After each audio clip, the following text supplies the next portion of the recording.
Tamaraeme o Paete, estamos en un nuevo video de guaraní junto a Aimi. Tamaraeme o Paete. Yayemboe Patu. Hoy aprenderemos la decena en guaraní. Ya hemos aprendido en el anterior video el número 10. ¿Cómo se dice? Peaña NDP 10. Pañandepo. Para la decena vamos a agregar el sufijo pa a la unidad en guaraní. ¿Qué es un sufijo?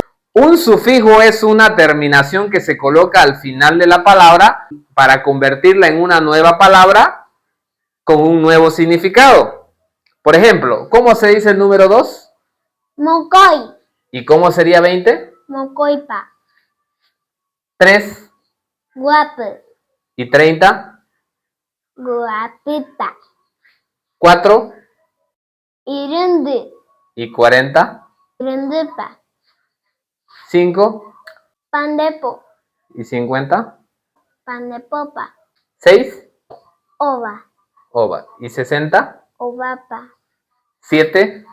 Chiu. ¿Y 70? Chiupa. 8. Juri. ¿Y 80? Juripa. 9. Chau. ¿Y 90? Chaupa.